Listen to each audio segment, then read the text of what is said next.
नमस्कार विद्यार्थी मित्रांनो, सगळ्यांचं स्वागत आहे आपल्या वर्ल्ड ऑफ सायन्स म्हणजे सायन्स बाय अशोक पवार या ऑनलाईन प्लॅटफॉर्मवरती।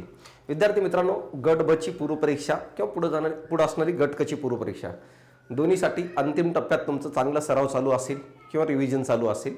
याच रिव्हिजनमध्ये किंवा याच पूर्ण पूर्वपरीक्षेच्या पूर्ण ह्याच्यामध्ये सगळ्यात महत्त्वाचा आणि टर्निंग पॉईंट ठरणारा विषय आहे तो म्हणजे सामान्य विज्ञान। आता भरपूर परीक्षा तुम्ही बघितलं पाठीमागच्या दिल्या असतील, त्याच्यामध्ये सायन्सला जर स्कोर आलं तर बाकीच्यांपेक्षा तुम्ही काही मार्काने पुढे असता, म्हणजे रिझल्ट येण्याची पॉसिबिलिटी जास्त असते। यामध्ये तुम्ही जेवढं काही पाठीमागे विज्ञानचं वाचलं असेल तर त्याचं आउटपुट येतोय की नाही येतोय हे जर आपल्याला कशातून कळणार असेल तर विज्ञानाच्या प्रश्नातून कळणार आहे, टेस्टमधून कळणार आहे। याच अनुषंगाने मी ही टेस्ट तुमच्यासाठी घेऊन आलेलो आहे।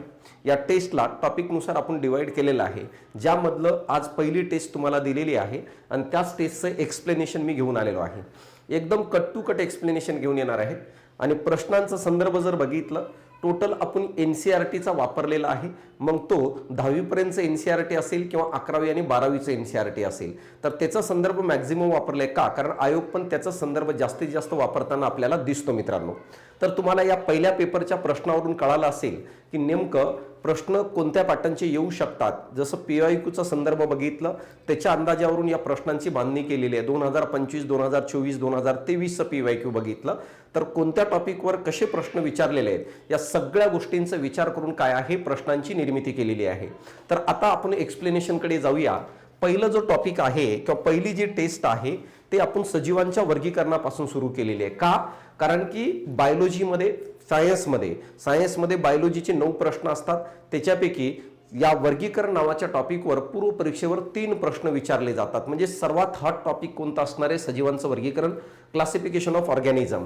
तर आता आपल्याला त्याच टॉपिकवरची पहिली टेस्ट आपण बघणार आहे, ज्यामध्ये 3 टॉपिकचा समावेश आहे। कोणते 3 टॉपिक? तर एक सगळ्यात पहिलं जर बघितलं तर त्या शास्त्रज्ञांचा समावेश आहे, जे शास्त्रज्ञ हे वर्गीकरणाच्या संबंधित आहे, ज्याच्यावर आयोगाने हमखास प्रश्न विचारलेला आहे।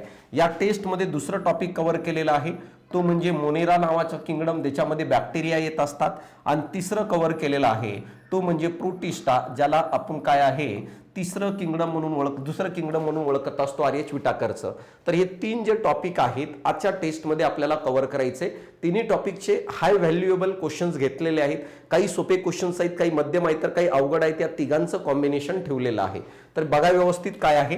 तर आपण पहिल्या प्रश्नाकडे जाऊया। पहिल्या प्रश्नाकडे जाण्याच्या अगोदर तुम्हाला एक काय आहे नोटिफिकेशन अशी आहे, डॉक्टर बाबासाहेब आंबेडकर साहेब यांच्या जयंतीनिमित्त सर्व बॅचेसवर 50% ऑफ दिलेले आहे। यासाठी कुपन कोड वापरायचे तुम्हाला जय भीम, JAIBHIM हे जय भीम कुपन कोड वापरा आणि तुम्ही काय करू शकता, कोणतीही बॅच घेऊ शकता। लाईव्ह असेल, न्यूटन बॅच, राज्यसेवा, ओहम बॅच, कंबाईन फाउंडेशन, मुख्य परीक्षेची बॅच असेल, सुपर 60 क्रॅश कोर्स असेल किंवा आता रिसेंटली ही चालू होत आहे फास्ट ट्रॅक बॅच, उद्यापासून चालू होत आहे मित्रांनो। हे 20 दिवसात संपूर्ण अभ्यासक्रम कव्हर करणार आहे। ऑनलाईनची फी 799 आहे आणि याला पण 50% ऑफ म्हणल्यावर जवळपास 400 रुपयाला तुम्हाला ही बॅच पडताना दिसते। तर ही बॅच घेऊ शकता। बॅच जॉईन करण्यासाठी तुम्हाला science by Ashok Pawar play स्टोरवरून हा नंबर काय करायचं, ऍप्लिकेशन डाउनलोड करायचं आणि तरी काही वाटलं तर एक नंबर देतो बघा 87 66 99 24 59 या नंबरवर तुम्ही काय करू शकता, कॉल करू शकता। 87 66 99 24 59 मेसेज वगैरे करा, भेटून जाईल। चला ओके, तर हे आहे अपडेशन मित्रांनो। आता बघा पहिला प्रश्न या ठिकाणी तुम्हाला दिलेला आहे जो शास्त्रज्ञांवर विचारलेला आहे। पहिला प्रश्न काय आहे व्यवस्थित लक्ष द्या या ठिकाणी। पहिला प्रश्न या ठिकाणी जर बघितलं, एकच मिनिट हा,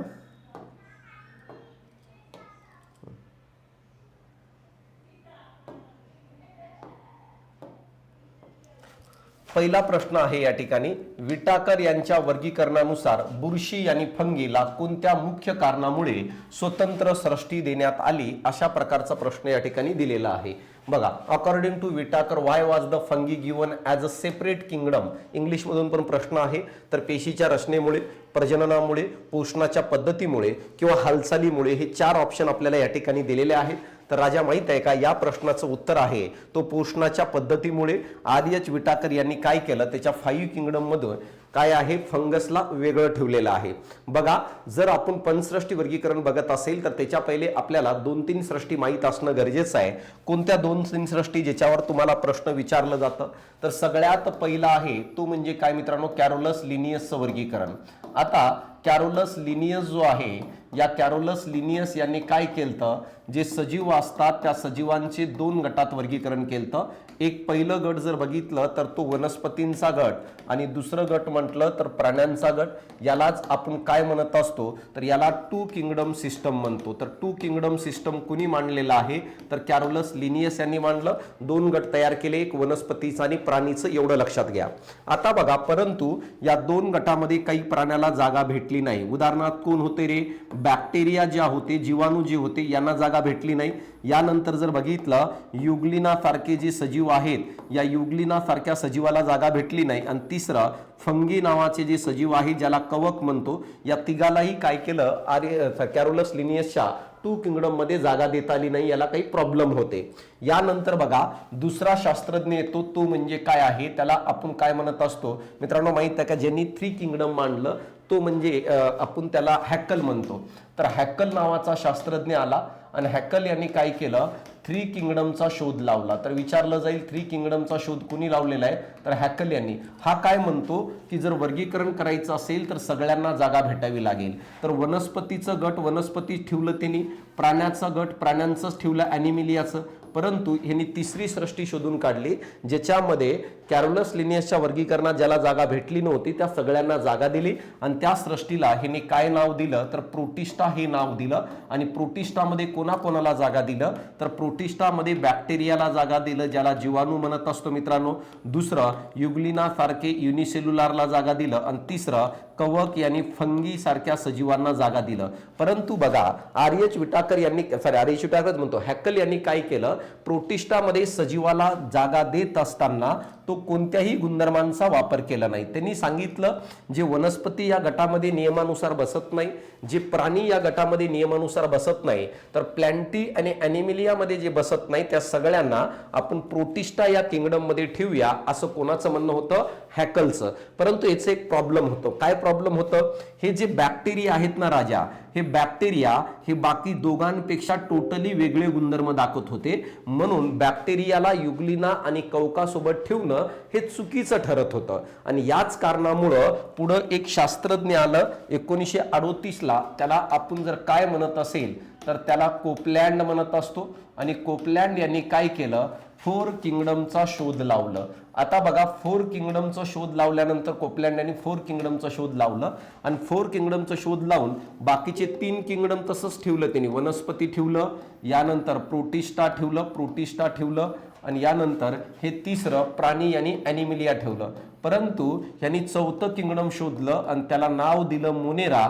आणि या मोनेरामध्ये प्रोटिस्टातून बाहेर काढून मला सांगा जीवाणूला जागा दिली यानी बॅक्टेरियाला जागा दिली. तर अशा प्रकारे तुम्हाला जर विचारलं की मोनेरा या किंगडमचा शोध कुणी लावलेला आहे, कोपलँड यांनी लावले. 4 किंगडमचा शोध कुणी लावलं, तर कोपलँड हे तुमचं उत्तर राईट येणं गरजेचं आहे, अपेक्षित आहे. आता बघा मग सर प्रोटिस्टामध्ये कोण राहिले, प्रोटिस्टामध्ये युग्लिना सारखे एकपेशीय युनिसेल्युलर सजीव राहिले आणि फंगी यांनी कवक राहिलं.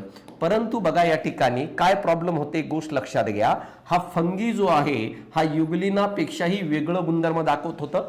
जसं फंगी हा परपोषी आहे, मृतोपजीवी आहे, कुजलेल्या पदार्थावर आपलं जीवन व्यतीत करणार आहे. युग्लिना जो आहे मित्रांनो माहित आहे का, तो स्वयंपोषी आहे, तो ऑटोट्रॉप्स आहे, दिवसा स्वयंपोषी रात्री परपोषी आहे. आणि याच कारणामुळं या फंगीला या कवकाला प्रोटिस्टामधून बाहेर काढायची वेळ आली. आणि या कवकाला प्रोटिस्टामधून बाहेर काढण्याचं काम जर कुणी केलं असेल तर 1969 मध्ये आर्यच विटाकर नावाच्या शास्त्रज्ञाने केलं. आणि आर्यच विटाकर यांनी 5 किंगडमचा शोध लावला पुढे जाऊन. तर लक्षात घ्या 2 किंगडम, 3 किंगडम, 4 किंगडम आणि 5 किंगडम.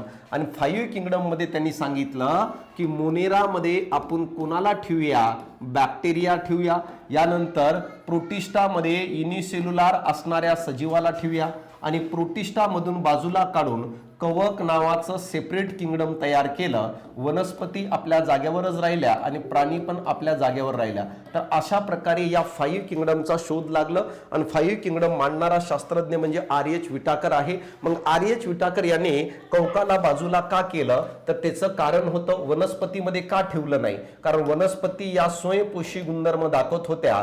तर मित्रांनो माहित आहे का, कवक हा मृतोपजीवी गुणधर्म दाखवत होतं. मृतोपजीवी यालाच आपण काय म्हणतो रे, सॅफ्रोफाइट म्हणून ओळखत असतो. कुजलेल्या पदार्थावर, सडलेल्या पदार्थावर जीवन व्यतीत करणारे सजीव म्हणजे फंगी आहे.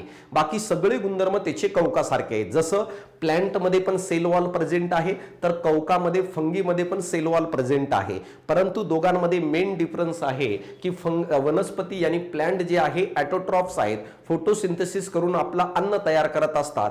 परंतु कवकाला, फंगीला स्वतःचं अन्न स्वतः तयार करता येत नाही, कारण की त्यांच्यामध्ये क्लोरोफिलची निर्मिती झालेली नसते. याच कारणामुळं आर्य चिटाकरची मजबुरी झाली की कवकाला वनस्पतीमध्ये ठेवता येत नव्हतं. या कारणामुळं त्यांनी वनस्पतीतून कवकाला बाजूला काढलं आणि सेपरेट किंगडम मध्ये ठेवलं. आर्य चिटाकरच्या अगोदर कवकाला वनस्पतीमध्ये ठेवलं जात होतं, ते पण थॅलोफायटामध्ये ठेवलं जात होतं. परंतु जेव्हा आर्य चिटाकरला कळालं की हा थॅलोफायटामध्ये जाऊन सुद्धा स्वतःचं अन्न स्वतः तयार करत नाहीये, तर ह्याची इतर राहायची लायकी नाहीये. का? कारण वनस्पतीमध्ये राहायचं असेल तर स्वतःचा स्वयंपाक स्वतः बनवावा लागेल, यांनी काय आहे, स्वतःचं अन्न स्वतः तयार करावं लागेल. याच मजबुरीमध्ये या कवकाला वनस्पती या घरातून काढून सेपरेट घर बांधून दिलं आणि त्या घराचं घर पण कोणाच्या नावावर केलं, कवकाच्याच नावावर केलं. तर अशा प्रकारे या 5 किंगडमचा शोध लागला. तर यामध्ये तुम्हाला 2 किंगडम शास्त्रज्ञ, 3 किंगडम, 4 किंगडम आणि 5 किंगडम हे डिटेल डेटाबेस लक्षात ठेवायचं आहे. तर आता या प्रश्नाकडे राजा काय, विटाकर यांच्या वर्गीकरणानुसार बुरशी याला कोणत्या मुख्य कारणामुळे स्वतंत्र षष्ठी देण्यात आलं? पेशीच्या रचनेमुळे त्याचा काही संबंध नाहीये मित्रा. यानंतर प्रजननाचा तर काही उल्लेखच नाहीये, परंतु पोषण पद्धतीमुळे त्याला वनस्पतीमधून किंवा बाकीच्या घटकातून मला सांगा वेगळं करावं लागलं. का? कारण की हे जर स्वयंपोषी राहिलं असतं तर वनस्पतीत ठेवलं असतं, परंतु हे मृतोपजीवी आणि कुजलेल्या पदार्थावर जीवन व्यतीत करणारे सजीव म्हणून काय आहे, ओळखले गेले होते मित्रांनो. म्हणून त्याला काय केलं, स्वतंत्र जागा दिलेली आहे. तर अशा प्रकारचं या पहिल्या प्रश्नाचं उत्तर तुम्हाला क्लॅरिटीने समजून आलं असेल. बाकीच्या ऑप्शनचं आणि या प्रश्नाचा काही संबंध नाहीये दूर दूरपर्यंत. तर आता बघा दुसरा प्रश्न काय आहे, खालीलपैकी कोणत्या शास्त्रज्ञाने वर्गीकरण शास्त्रात फायलोजेनिक वर्गीकरण उत्क्रांतीवर आधारित पद्धतीचा पुरस्कार केला? तर मी म्हटलोय बघा, शास्त्रज्ञांवर हमखास आयोगाने प्रश्न विचारलेला आहे. यासाठी बारकाईने सर्व शास्त्रज्ञांचे इतिहास, भूगोल बघून घ्या. इथं म्हटलंय खालीलपैकी कोणत्या शास्त्रज्ञाने वर्गीकरण शास्त्रात फायलोजेनिक यानी काय, फायलोजेनिक पद्धतीचा पुरस्कार केला? Which of the following scientist कोरेलका promoted the phylogenetic system of classification? पहिला ऑप्शन आहे लिनियस राजा, दुसरा ऑप्शन आहे बॅन्थम आणि हुकर, आणि तिसरा ऑप्शन आहे एग्लर आणि प्रँटल्स, आणि चौथा ऑप्शन आहे काय, तो म्हणजे अरिस्टॉटल. तर या ठिकाणी तुम्हाला उत्तर द्यायचं आहे. तर या प्रश्नाचं उत्तर जर काय असेल तर मित्रांनो एग्लर आणि प्रँटल्स या 2 शास्त्रज्ञांनी, ह्याच्या सोबत आणखी एक होतं त्याला तख्तजान म्हणून ओळखत असतो, तर तख्तजान नावाचा शास्त्रज्ञ पण होता. या तिघांनी मिळून फायलोजेनिक वर्गीकरण पद्धत मांडलेली आहे. आता या ठिकाणी एक गोष्ट लक्षात घ्या, तर या चौघांचा इतिहास बघून घेऊया की नेमकं यांनी काय केलं. तर पहिलं ऑप्शन बघा, एग्लर आणि प्रँटल्स यांनी कोणती पद्धत मांडली, तर त्याला फायलोजेनेटिक वर्गीकरण पद्धत म्हणतो. फायलोजेनेटिक वर्गीकरण पद्धत जो आहे, फायलोजेनेटिक नावाची जी वर्गीकरण पद्धत आहे ही कशावर डिपेंड आहे, तर ही डिपेंड आहे मित्रा इव्हॉल्युशनवर, ही डिपेंड आहे मित्रा उत्क्रांतीवर.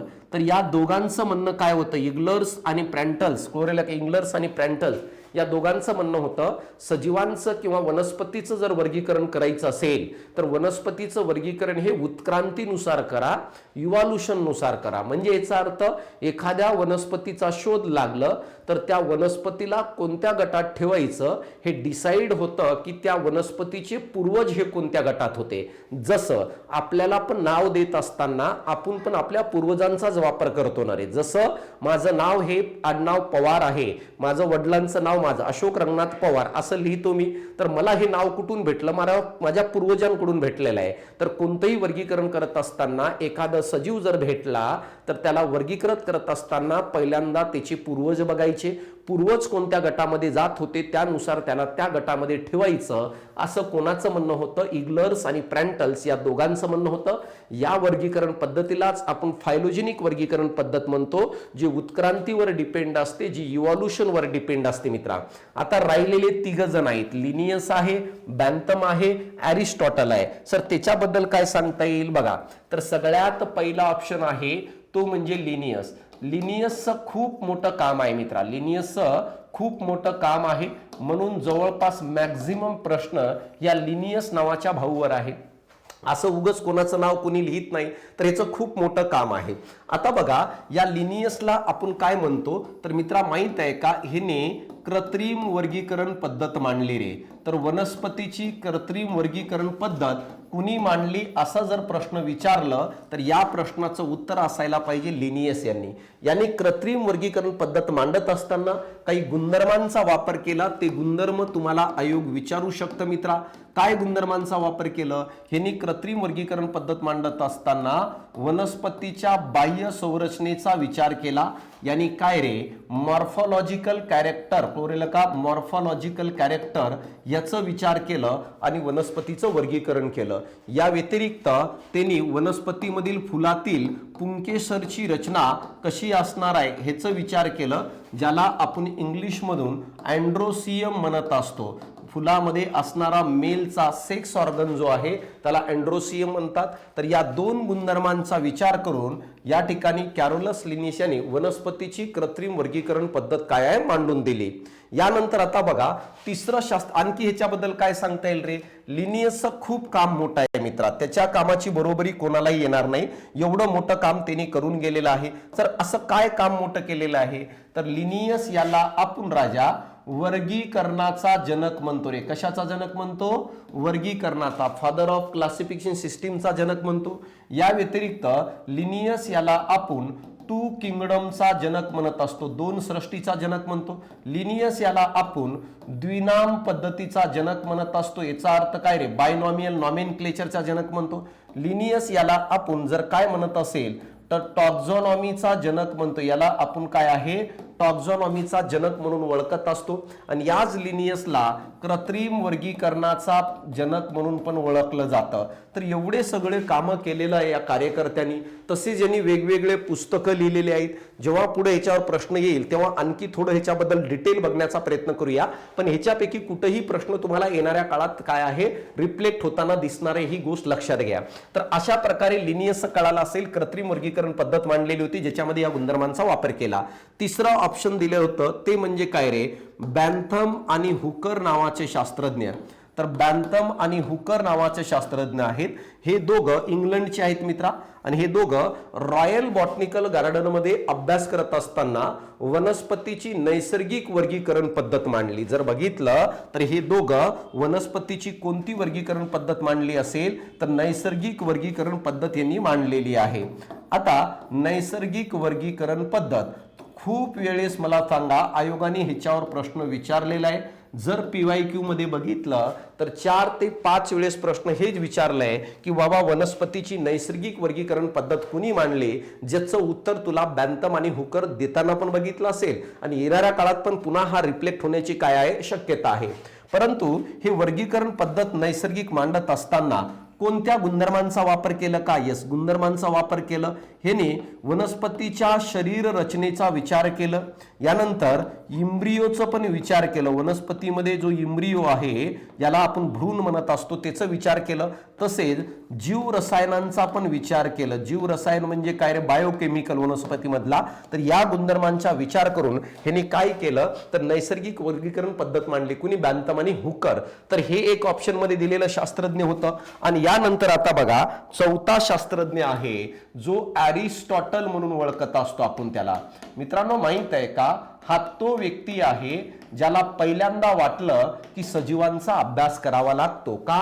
कारण ज्या सजीवांसोबत आपण राहतो, ज्या सजीवांच्या सहवासात आपण राहतो, त्या सजीवांचा अभ्यास करणं गरजेचं आहे. हे पहिल्यांदा जर कोणाला वाटलं असेल तर मित्रांनो माहित आहे का, तर हे पहिल्यांदा जर कोणाला वाटलं असेल तर ते वाटलेलं आहे कोण, तर याला आपण काय म्हणत असतो, तो म्हणजे अरिस्टॉटल. तर याच कारणामुळे या अरिस्टॉटलला आपण काय म्हणतो रे, तर याला आपण म्हणत असतो फादर ऑफ बायोलॉजी. जीवशास्त्राचा जनक आहे, लक्षात घ्या, बायोलॉजी. यानंतर याला फादर ऑफ झुलॉजी म्हणून पण ओळखलं जातं, यानी प्राणीशास्त्राचा जनक म्हणत असतो. आणि यांनी अरिस्टॉटल यांनी सजीवांचं वर्गीकरण 2 गटात केलेलं होतं. एक म्हणजे प्राण्यांचं गट आणि दुसरं म्हणजे वनस्पतीचं गट. परंतु मित्रा माहित आहे का, अरिस्टॉटलला 2 किंगडमचं जनक म्हणत नाही.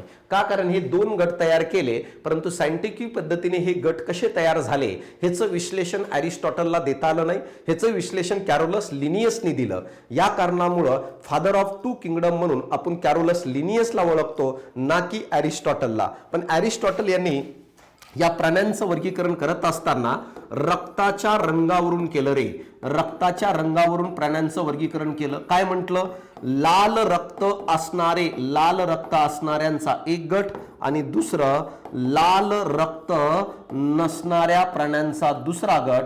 तर अशा प्रकारे 2 गटात वर्गीकरण केलं. तर विचारलं जाईल रक्ताच्या रंगावरून प्राण्यांचं वर्गीकरण करणारा कार्यकर्ता कोण? तर या प्रश्नाचं उत्तर असायला पाहिजे राजा, तो म्हणजे अरिस्टॉटल. तर आता प्रश्नाकडे या. तुम्हाला सगळं डेटाबेस कळून गेलं असेल की कॅरोलस लिनियस यांनी कृत्रिम वर्गीकरण पद्धत मांडली, जी बाह्य संरचना आणि पुंकेश्वर यांनी अँड्रोशियमच्या रचनेवर डिपेंड होती. बॅन्थम आणि हुकर यांनी नैसर्गिक वर्गीकरण पद्धत मांडली, जी मित्रांनो शरीराची रचना, इम्ब्रियोटिक स्ट्रक्चर आणि काय आहे जीव रसायन काय या गुणधर्मावर डिपेंड होतं. एग्लर आणि पॅन्टल्स या दोघांनी काय रे तर फायलोजेनिक वर्गीकरण पद्धत मांडली, जी उत्क्रांतीवादावर डिपेंड होती, इव्होल्यूशनवर डिपेंड होती. अरिस्टॉटल हा पहिला व्यक्ती आहे ज्यांनी सजीवांच्या अभ्यासाला सुरुवात केलं. याच कारणामुळे याला father of biology, father of zoology म्हणत असतो. ज्यांनी सजीवांचे 2 गट तयार केले, ते वनस्पती आणि प्राणी. परंतु त्यांचं स्पष्टीकरण देता आलं नाही. स्पष्टीकरण दिलं कॅरोलस लिनियस यांनी. तर अशा प्रकारे या प्रश्नाचं एक्सप्लेनेशन तुम्हाला कळालं असेल. उत्तर जर कोणतं असणार आहे तर तिसरं असणार आहे मित्रा. आता बघा पुढचा प्रश्न आहे, 6 सृष्टी वर्गीकरण किंवा 3 डोमेन सिस्टम हे कोणी मांडली? Who proposed the 6 kingdom classification on 3 domain system? R.H. Whittaker, Carl Woese, Ernst Mayr, Thomas Cavalier Smith. तर असे 4 ऑप्शन आहेत. तर याचं उत्तर आहे राजा 6 किंगडम यांनी 3 डोमेन जर कुणी मांडली असेल तर कार्ल ओज यांनी मांडलेली आहे. परंतु माहित आहे का, या 6 किंगडम नुसार वर्गीकरण केलं जात नाही. आत्ताच्या घडीला आपण वर्गीकरण जर कोणत्यानुसार केलं जात असेल तर 5 किंगडमलाच केलं जातं, कारण त्यालाच मान्यता आहे. तर आता बघून तर घेऊ कार्ल ओज यांनी 6 किंगडम कसं मांडले. कार्ल ओज यांनी 6 किंगडम मांडण्याच्या अगोदर या भाऊने जगप्रसिद्ध वर्गीकरण मांडलं होतं, that is called as a 5 kingdom of classification system. तर 5 किंगडम मांडलेलं होतं. आता 5 किंगडम कुणी मांडलेलं होतं तर मित्रांनो माहित आहे का, R.H. विटाकरने. कोणकोणते 5 सृष्टी होत्या? सगळ्यात पहिलं त्याने मोनेराचा गट ठेवलं होतं. यानंतर दुसरं गट ठेवलं होतं, तो म्हणजे प्रोटिस्टाचा गट होता, प्रोटिस्टाचं. तिसरं गट होतं कवक, त्यालाच आपण काय म्हणतो रे, फंगी म्हणून ओळखत असतो, फंगी म्हणतो. चौथं गट होतं त्याच्यामध्ये त्याला वनस्पतीला ठेवलं, प्लॅन्टीला ठेवलं. आणि 5व्या गटामध्ये त्यांनी प्राणी आणि ॲनिमलियाला ठेवलं होतं. ही गोष्ट लक्षात घ्या. तर आता बघा असे 5 गट काय आहेत R.H. विटाकर यांनी तयार केलं आणि यालाच आपण पंचसृष्टी वर्गीकरण पद्धत म्हटलं होतो. पण कार्ल ओज नावाचा शास्त्रज्ञ आला आणि कार्ल ओज नावाचा शास्त्रज्ञ येऊन म्हणतो त्याला काय आढळलं. कार्ल ओजला काय आढळलं माहित आहे का, जे मोनेरा नावाचे गट आहेत आणि या मोनेरामध्ये कोण येतात रे तर मोनेरामध्ये येतात बॅक्टेरिया. तर मोनेरामध्ये येतात बॅक्टेरिया. जेव्हा मोनेरातील सजीवांकडे त्यांनी बारकाईने बघितलं तेव्हा मोनेरातील काही बॅक्टेरिया जोराजोराने ओरडून सांगत होते की आम्ही बाकीच्यांसारखे नाहीये, आम्हाला ह्याच्यात ठेवू नका, आम्ही वेगळे गुणधर्म दाखवतो. या कारणामुळं आम्ही मोनेरा नावाच्या घरामध्ये राहणार नाही, काही करून आम्हाला ह्याच्यातून बाहेर काढा. हे जेव्हा काही जीवाणू अशा जोराजोराने ओरडत होते तर हे आवाज कोणाच्या कानावर गेला असेल तर कार्ल ओजच्या कानावर गेलं. कार्ल ओजला कळालं की नाही बरोबर आहे, मोनेरातील सर्व जीवाणू सारखे नाही आहेत, सर्व बॅक्टेरिया सारखे नाही आहेत, काही बॅक्टेरिया वेगळे आहेत आणि त्याला विनाकारण या मोनेराच्या घरामध्ये ठेवलेले हे चुकीचं आहे. म्हणून कार्ल ओज यांनी काय केलं राजा, कार्ल ओज यांनी काय केलं, मोनेरातून काही बॅक्टेरियाला बाजूला काढलं आणि त्या बॅक्टेरियाला नाव दिलं, तो म्हणजे आर्किया. आर्किया अशा प्रकारे नाव दिलं आणि उरलेले बॅक्टेरिया दुसऱ्या गटात ठेवलं आणि त्याला नाव दिलं बॅक्टेरिया. तर अशा प्रकारे मोनेराचे 2 गटात वर्गीकरण केलं कुणी, तर कार्ल ओज यांनी 2 गटात वर्गीकरण केलं. तर आता बघा एकूण सृष्टी किती झाल्या, तर एक पहिली सृष्टी झाली आर्किया, दुसरी सृष्टी झाली काय रे बॅक्टेरिया, यानंतर तिसरी सृष्टी झाली प्रोटिस्टा, चौथी सृष्टी झाली कवक, पाचवी सृष्टी झाली वनस्पती आणि 6वं किंगडम झालं प्राणी. मित्रांनो तर अशा प्रकारे यालाच आपण 6 किंगडम म्हणतो. तुम्हाला विचारलं जाईल 6 किंगडम मध्ये मोनेराचे किती गटात वर्गीकरण करण्यात आलं, तर 2 गटामध्ये, एक आर्किया आणि दुसरं काय आहे बॅक्टेरिया. आता बघा या 6 किंगडमला कार्ल ओज यांनी काय केलं, 3 डोमेन मध्ये तयार केलं. हे 6 किंगडमला 3 डोमेन मध्ये वर्गीकृत केलं. कसं बघा, कार्ल ओज काय म्हणतो माहित आहे का, कार्ल ओज म्हणतो की याला आपण 3 डोमेन मध्ये डिवाइड करूया. कसं, तो म्हणतो की आर्किया नावाचा हा पहिला डोमेन असेल, यानंतर बॅक्टेरिया नावाचा हा दुसरा डोमेन असेल, हा दुसरा डोमेन असेल आणि उरलेले प्रोटिस्टा पासून कवक प्राणीपर्यंत हे सगळे तिसऱ्या डोमेन मध्ये येईल, ज्याला युकॅरिया हे नाव देण्यात आलं. तर 6 किंगडमला 3 डोमेन मध्ये डिवाइड करण्यात आलं. पहिलं डोमेन आहे कोणतं, आर्किया, दुसरं डोमेन आहे बॅक्टेरिया आणि तिसरं डोमेन आहे युकॅरिया. या डोमेन मध्ये त्यांनी 4 किंगडम ठेवलं, एक प्रोटिस्टा, दुसरं कवक, तिसरं वनस्पती आणि चौथं प्राणी. तर यालाच आपण 6 किंगडम म्हणतो. 6 किंगडम म्हणजे कोणकोणते, आर्किया, बॅक्टेरिया, प्रोटिस्टा, कवक, वनस्पती आणि प्राणी. 3 डोमेन म्हणजे कोणकोणते, आर्किया, बॅक्टेरिया आणि युकॅरिया डोमेन मध्ये कोण कोण येणार, प्रोटिस्टा, कवक, वनस्पती आणि प्राणी. काहीही विचारू दे ना राजा, कसंही विचारू दे, तर तुला उत्तर येणं म्हणजे येणंच आहे. जर शास्त्रज्ञानावर प्रश्न विचारला तर आपण घेतलो त्याच्यापैकी क्वेश्चन्स पडायला पाहिजे आणि या अनुषंगानेच प्रश्नांची निर्मिती केलेली आहे आणि अपेक्षा करतो की तुला ही सगळ्या गोष्टी क्लॅरिटीने कळत असेल. मित्रांनो तर क्लिअर इथपर्यंत समजलं. तर अशा प्रकारे बघा या ठिकाणी तुला 6 किंगडम बद्दल कळून गेला असेल काय आणि कशा प्रकारे असणार आहे. 6 किंगडम क्लोरेला का, who propose the 6 kingdom classification 3 domain system, तर याचं उत्तर असणार आहे कार्ल ओज. बाकीच्यांचा काय विचार आहे बघा, बाकीच्यांचा विचार आहे आर्यच विटाकर यांनी 5 किंगडमचा शोध लावलेला होता. तर यांनी 5 किंगडमचा शोध लावलेला आहे. अर्नेस्ट मेयर यांनी काय केलं रे, तर मित्रांनो माहित आहे का, यांनी काय केलं माहित आहे, बायोलॉजिकल स्पेसिस जो आहे ही कन्सेप्ट दिली. अर्नेस्ट मेयर यांनी बायोलॉजिकल कन्सेप्ट ही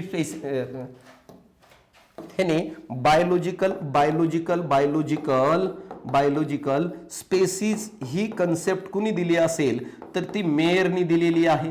आणि यानंतर थॉमस क्वेलियर स्मिथ यांनी काय केलं, तर यांनी मित्रांनो माहित आहे का 8 किंगडम प्रपोज केलं.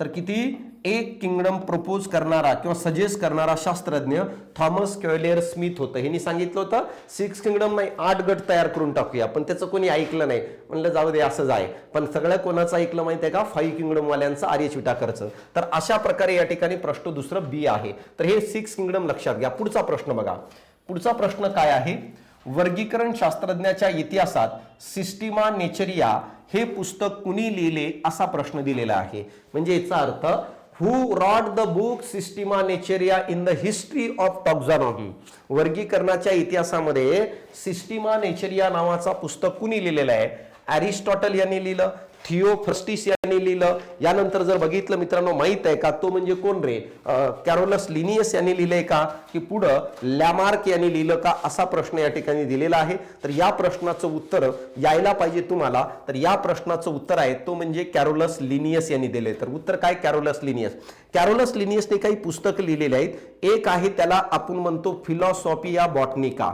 तर हे फिलॉसॉफिया बॉटनिका नावाचा पुस्तक हे कॅरोलस लिनियसने लिहिलेलं आहे. आता फिलॉसॉफिया बॉटनिका नावाच्या पुस्तकामध्ये काय दिले, फिलॉसॉफिया बॉटनिका नावाच्या पुस्तकामध्ये त्यांनी द्विनाम पद्धतीचे बायनॉमियल नॉमेनक्लेचर सिस्टीमचे नियम दिलेले आहेत. जसं काय नियम आहे रे, आपण म्हणतो की नाही द्विनाम पद्धतीचे नाव देत असताना जीनस आणि स्पेसीज या 2 टर्मचा वापर करा. सुरुवातीला जीनस लिहा, त्यानंतर स्पेसीज लिहा. जीनस कॅपिटल लेटरनी सुरुवात व्हायला पाहिजे, स्पेसीज स्मॉल लेटरनी सुरुवात व्हायला पाहिजे. लॅटिन भाषेत नाव असायला पाहिजे, इटॅलिक लिपीत असायला पाहिजे. अल्फाबेटची संख्या 3 पेक्षा कमी असू नये, 13 पेक्षा पेक्षा जास्त असू नये. हे जेवढे काही नियम आहेत बायनॉमियल नॉमेनक्लेचर सिस्टीमचे, हे जर कोणत्या पुस्तकात दिले असतील तर फिलॉसॉफिया बॉटनिका. लेखकाचं नाव आहे महान शास्त्रज्ञ कॅरोलस लिनियस. यानंतर त्यांनी दुसरं पुस्तक लिहिलं, त्याला आपण काय म्हणतो, त्याला आपण म्हणतो स्पेसीज प्लॅन्टरम. तर स्पेसीज प्लॅन्टरम हा पुस्तक पण कुणी लिहिलेला आहे, तर हे पुस्तक लिहिले कॅरोलस लिनियस यांनी. स्पेसीज प्लॅन्टरम या पुस्तकामध्ये सगळ्यात पहिल्यांदा द्विनाम देण्यात आलं. म्हणजे याचा अर्थ सायंटिफिक नावाची सुरुवात जर कोणत्या पुस्तकात देण्यात आली असेल तर स्पेसीज प्लॅन्टरम. बायनॉमियल नॉमेनक्लेचर सिस्टीम कोणत्या पुस्तकात दिली असेल, स्पेसीज प्लॅन्टरम. 1 मे 1753 ला स्पेसीज प्लॅन्टरम नावाचा पुस्तक पब्लिश झालं आणि या पुस्तकामध्ये 1 मे 1753 ला सगळ्यात पहिल्यांदा वनस्पतीला शास्त्रीय नाव दिलं. म्हणजे याचा अर्थ कळतोय का, द्विनाम पद्धतीची सुरुवात कधीपासून झाली असा जर प्रश्न विचारला तर 1 मे 1753 पासून झाली. द्विनाम पद्धत कोणत्या पुस्तकात दिलेली आहे, तर पुस्तकाचं नाव आहे स्पेसीज प्लॅन्टरम. यानंतर बघा तिसरं पुस्तक आहे कॅरोलस लिनियस. तिसरं पुस्तक आहे कॅरोलस लिनियस आणि त्या तिसऱ्या पुस्तकाला आपण म्हणत असतो सिस्टिमा नेचरिया. तर सिस्टिमा नेचरिया नावाचा पुस्तक आहे. आता हा सिस्टिमा नेचरिया नावाचा पुस्तक जो आहे, जसं आपलं पुस्तक आहे ना या ठिकाणी एमपीएससी विज्ञान, खतरनाक सपोर्ट आहे मित्रांनो आणि खतरनाक मुलांचं रिव्ह्यू आहे आपल्या पुस्तकाबद्दल, जबरदस्त डिझाईन केलेलं आहे. मित्राकडे असेल तर बघा. सिस्टिमा नेचरला विसरून जाशील पण आपलं पुस्तक विसरणार नाही. बघा सिस्टिमा नेचर या नावाचा पुस्तक हे कधी आलं, 1758 ला ह्याची 10th एडिशन होती. जशी आपली एडिशन नसते का दुसरी तिसरी, 10th एडिशन होती. आणि या पुस्तकामध्ये जगामध्ये पहिल्यांदा प्राण्याला शास्त्रीय नाव दिलं. तर इथं तेच विचारलेलं आहे, सिस्टिमा नेचरिया पुस्तक कोणाचं, कॅरोलस लिनियस. येणाऱ्या काळात फिलॉसॉफिया बॉटनिका, स्पेसीज प्लॅन्टरम हे लक्षात घे. एरिस्टॉटलचं काय मॅटर आहे, सर एरिस्टॉटलचं काय मॅटर आहे मित्रांनो माहित आहे का, एरिस्टॉटलला फादर ऑफ बायोलॉजी म्हणतो. दुसरी गोष्ट काय रे, त्याला फादर ऑफ झुलॉजी म्हणतो. बस तेवढं लक्षात घ्या. थिओफ्रस्टस जो आहे ह्यांनी पण एक पुस्तक लिहिलंय, त्या पुस्तकाला आपण हिस्टोरिया प्लॅन्टरम नावाचा पुस्तक आहे. तर बघा आता, तर हिस्टोरिया प्लॅन्टरम नावाचा हा पुस्तक आहे. आणि हिस्टोरिया प्लॅन्टरम हा बॉटनीवरील जगातील पहिले पुस्तक आहे. कुणी लिहिलंय, महान शास्त्रज्ञ, जसं नाव थिओफ्रस्टिस आहे. थिओफ्रस्टिस हा एरिस्टॉटलचा विद्यार्थी होता. थिओफ्रस्टिसला आणखी आपण फादर ऑफ बॉटनी म्हणतो. फादर ऑफ बॉटनी, वनस्पती शास्त्राचा जनक म्हणून जर कोण असेल तर तो असणार आहे थिओफ्रस्टिस. सर लॅमार्कचं काय मॅटर आहे, लॅमार्कचा पुस्तक नाहीये, परंतु मित्रांनो माहित आहे का, यूज अँड डिसयूज थेरी त्यांनी दिलेली आहे. कळू राहिलं का, यूज अँड डिसयूज थेरी दिली इव्हॉल्युशन नावाच्या टॉपिक मध्ये, उत्क्रांती नावाच्या टॉपिक मध्ये त्यांनी यूज आणि डिसयूज थेरी दिलेली आहे. त्यांनी सांगितलेलं आहे की ज्या शरीराच्या भागाचा तुम्ही जास्त वापर करा त्याचा आकार वाढत जातो आणि ज्याचा वापर थांबवा तो नष्ट होत जातो. तर यालाच यूज अँड डिसयूज थेरी म्हणतो मित्रांनो, जो लॅमार्क यांनी दिलेलं होतं. यालाच आपण लॅमार्कवाद म्हणतो, डार्विनच्या थेरीच्या नंतर यांनी दिलेलं होतं. तर अशा प्रकारे मला सांगा, या प्रश्नाचं उत्तर सिस्टिमा नेचरियाचं कॅरोलस लिनियस आहे. अपेक्षा करतो की पुस्तकं कळाले असतील, या चौघांबद्दल थोडी थोडी माहिती का होईना पण तुमच्या डोक्यामध्ये आली असेल. पुढचा प्रश्न आहे, जीवाणूंच्या आकारानुसार त्यांच्या जोड्या लावा.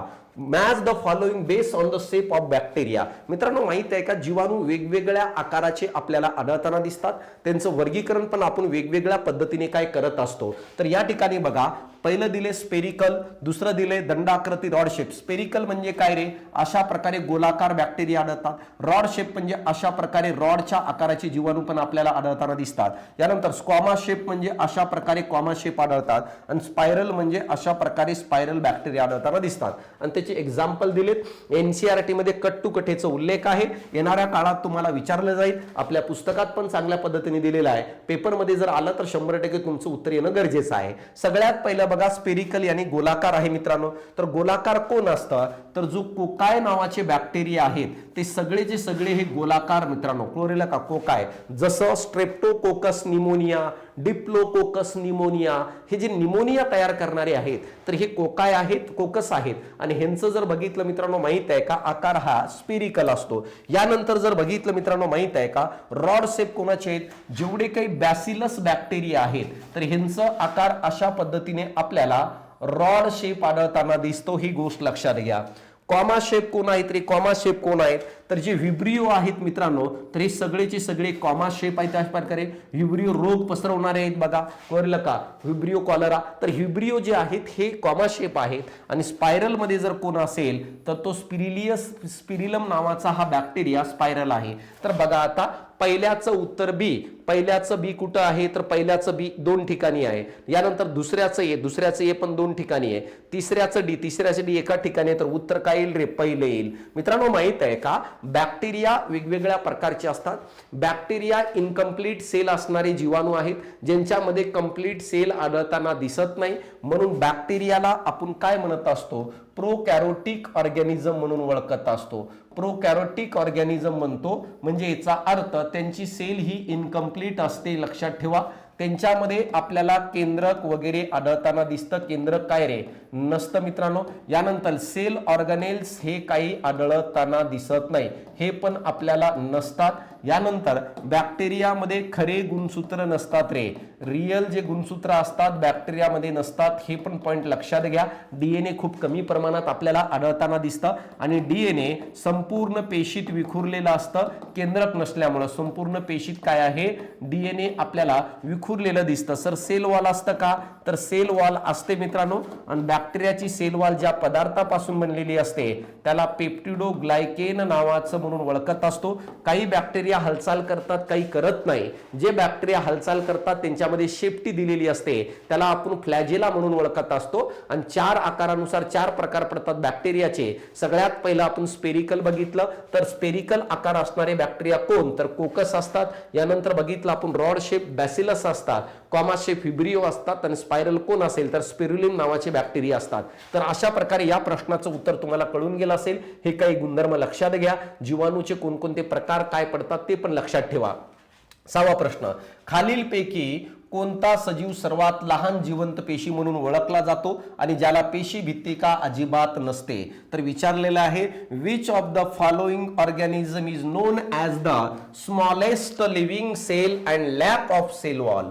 कोणता जीव आहे मित्रा जो पृथ्वी तलावरील सर्वात लहान जीव म्हणून आपलं जीवन व्यतीत करतोय, कोण आहे तो जो सर्वात लहान म्हणून जीवन आपलं काय करत आहे, व्यतीत करत आहे, असा प्रश्न या ठिकाणी विचारलेला आहे. पहिला ऑप्शन आहे सायनोबॅक्टेरिया, दुसरा ऑप्शन आहे मायकोप्लाझ्मा, तिसरा ऑप्शन आहे आर्कीबॅक्टेरिया आणि चौथा ऑप्शन आहे नॉस्टॉक. आता बघा या प्रश्नाचं उत्तर काय आहे, तर या प्रश्नाचं उत्तर आहे मायकोप्लाझ्मा.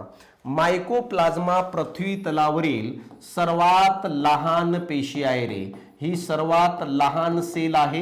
ही गोष्ट लक्षात घ्या. ह्याचा शोध कुणी लावलं, तर या पेशीचा शोध मित्रांनो माहित आहे का, नोकार्ड नावाचा शास्त्रज्ञ आणि त्याचा मित्र राउक्स या दोघांनी काय आहे ह्याचा शोध लावलेला आहे. तिसरं पॉइंट काय रे, मायकोप्लाझ्मा मध्ये सेल वॉल नसते मित्रा, सेल वॉल नसते. त्या जागेवर लिपोप्रोटीनचा आवरण असतो. लिपोप्रोटीन जो आहे या प्रोटीनचा आवरण असतं, सेल वॉल नसतं. दुसरी गोष्ट बघा, हे विना ऑक्सिशोषण जीवन जगतात, अनॅरेबिक म्हणत असतो.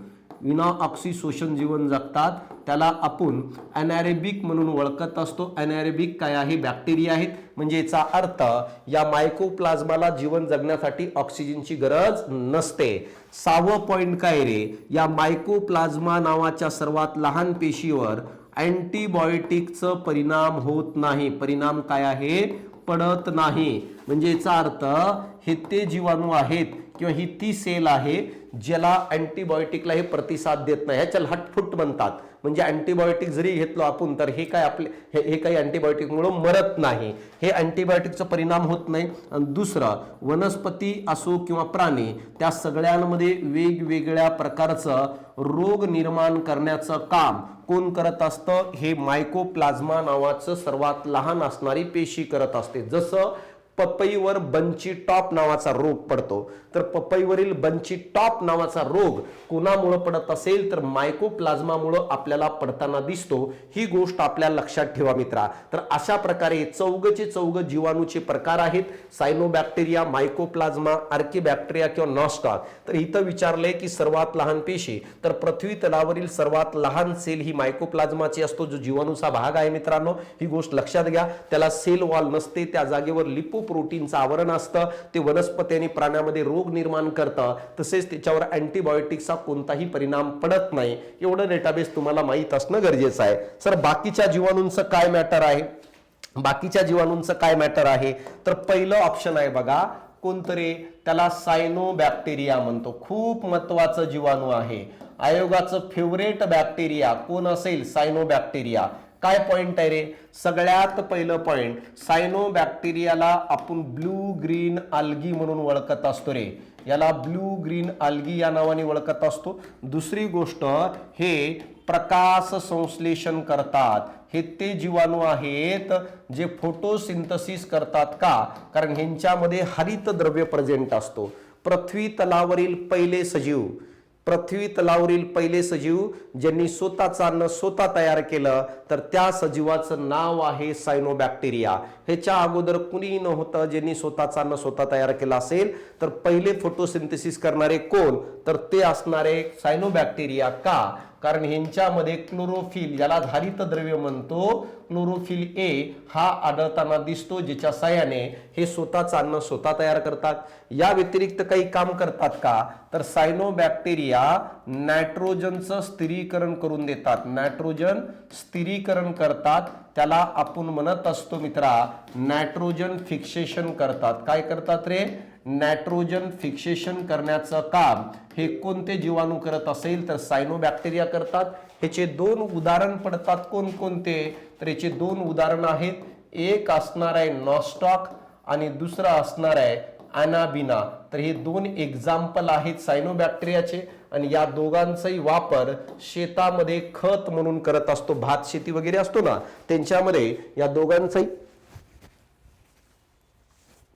वापर आपण शेतामध्ये खत म्हणून करत असतो. तरी संपूर्ण डेटाबेस तुम्हाला बारकाईनं बघावं लागेल, तेव्हा कुठंतरी प्रश्न तुमच्या आवाकाच्या बाहेर जाणार नाही. जर तुम्ही सिंगल लाईन वाचू राहिले, फक्त प्रश्नाचं उत्तर बघून जाऊ राहिले, तसं नसायला पाहिजे. ह्याच्या बाहेर प्रश्न जाणार नाही एवढं कन्फर्म सांगतो. तर हे सायनोबॅक्टेरिया झालं. दुसरं कोण आहे सर? तिसरं आहे आर्कीबॅक्टेरिया. आता बघा, तिसरं जो आहे त्याला आपण आर्कीबॅक्टेरिया म्हणत असतो. आर्कीबॅक्टेरियाचं काय म्हणणं आहे बघा. आर्कीबॅक्टेरियाचं काय आहे? आर्कीबॅक्टेरिया सगळ्यात पहिलं, हे आर्कीबॅक्टेरिया म्हणतात की आम्ही बाकीच्या बॅक्टेरियांपेक्षा वेगळा आहे. मी म्हटलो ना, कार्ल ओस यांनी मोनेराचे 2 गट तयार केले. हे कोणाच्या नादी लगून तयार केले? तर मित्रांनो आर्कीबॅक्टेरिया. हे ओरडून सांगत होते की बाकीच्या जीवाणूपेक्षा आम्ही वेगळे आहे. लोकांनी जेव्हा यांना विचारलं तू वेगळं कसं काय आहे, तर आर्कीबॅक्टेरिया म्हणतो प्रतिकूल परिस्थितीत पण मी जगतो. प्रतिकूल काय आहे? परिस्थितीत काय आहे? जगणारे आहे ते. म्हणजे हे आर्कीबॅक्टेरिया म्हणतं आमच्यावर किती जरी वाईट दिवस आले तर आम्ही काही आत्महत्या करणार नाही. आम्ही काही करू, पडून राहू, कोणाकडून मागून खाऊ, काही करू, किती जरी वाईट दिवस आले तर आम्ही काही मरणार नाही. म्हणजे प्रतिकूल परिस्थितीमध्ये पण जगण्याची कॅपॅसिटी ज्याच्यामध्ये असते ते आर्कीबॅक्टेरिया आहेत. ह्याचे 3 प्रकार पडत असतात मित्रा. एक असतो त्याला आपण मिथेनोजिनस म्हणतो, दुसरा असतं त्याला हॅलोफिल्स म्हणतात, आणि तिसरा असतं त्याला आपण काय थर्मो ऍसिडोफिल म्हणतो. म्हणजे या आर्कीबॅक्टेरियाचे 3 गट पडत असतात. एक आहे त्याला आपण म्हणतो मिथेनोजिनस म्हणतो आपण मित्रा. यानंतर दुसरा आहे त्याला आपण हॅलोफाइल म्हणून ओळखलं जातं, आणि तिसरं आहे त्याला जर आपण काय म्हणत असेल थर्मो ऍसिडोफिल म्हणून ओळखलं जातं. तर हे 3 आहेत बघा. मिथेनोजिनस हे काय करतात रे? हे मिथेनची निर्मिती करत असतात. हे दलदलीच्या भागात असतात. दलदलीचा भाग जो आहे ना, भात शेती असेल, शाकाहारी प्राण्यांच्या जठरात वगैरे असतात. हॅलोफिल्स हे काय असतात? जे साल्टी एरिया असतं त्या साल्टी एरियात राहतात. थर्मो ऍसिडोफिल काय आहे? हाय टेम्परेचरच्या ठिकाणी आढळतात. जसं एखाद्या ठिकाणी 80 डिग्री सेल्सिअस पेक्षा जास्त तापमान आहे तिथं हे निवांत जगणारे असतात, त्या ठिकाणी हे प्रेझेंट राहू शकतात.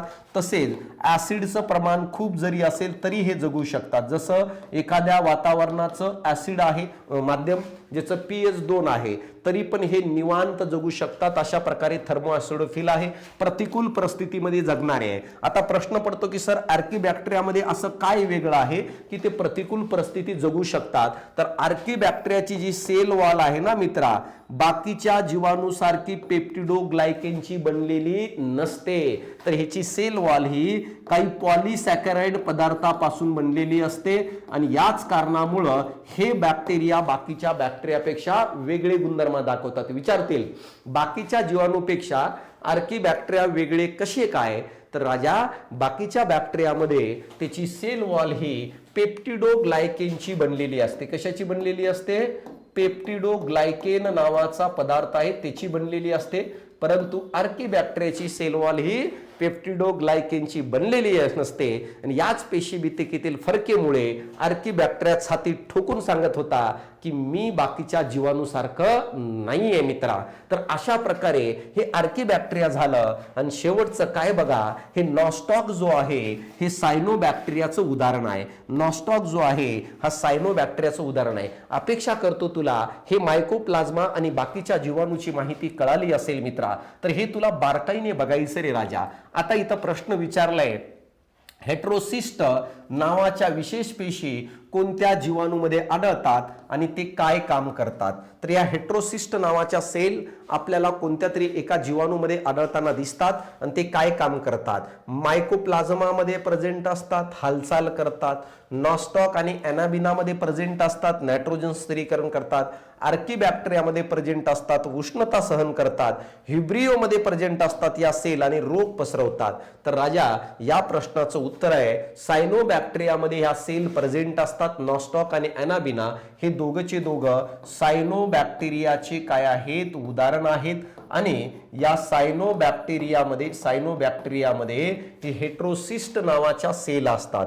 आता बघा, हेट्रोसिस्ट जो आहे या हेट्रोसिस्ट नावाच्या सेल असतात.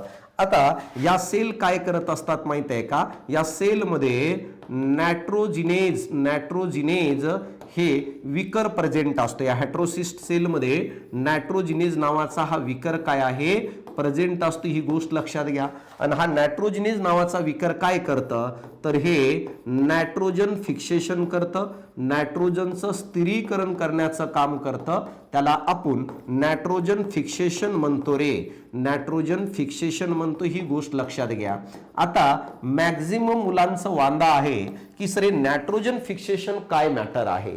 तर राजा इकडे लक्ष दे. नायट्रोजन फिक्सेशन काय आहे ते समजण्याचा प्रयत्न कर एकदा, म्हणजे तुला कळेल की काय प्रोसेस आहे.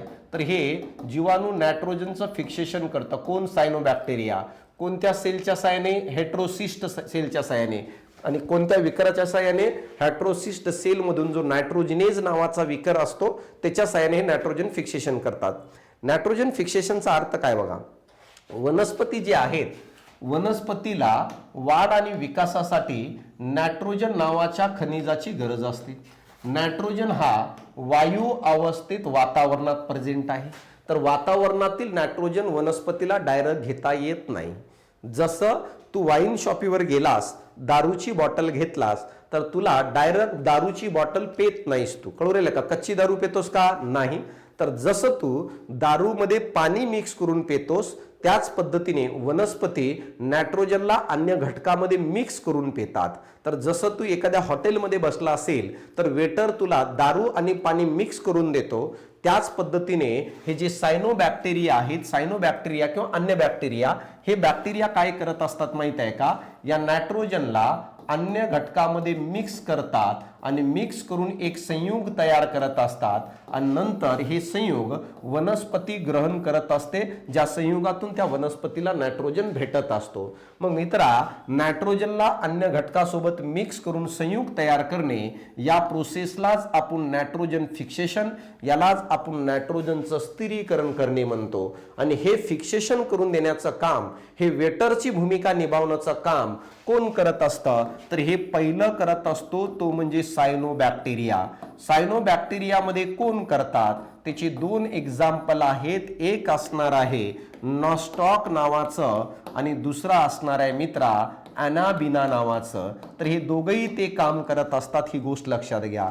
सायनोबॅक्टेरिया हे काम कशाच्या साहाय्याने करत असतात तर ह्यांच्यामध्ये हेट्रोसिस्ट नावाची सेल असते आणि त्या सेलमध्ये एक एन्झाईम असतं, त्या एन्झाईमला आपण नायट्रोजिनेज म्हणतो. तर या विकराच्या साहाय्याने नायट्रोजनमध्ये अन्य घटक मिसळून संयुग तयार करण्याचं काम केलं जातं.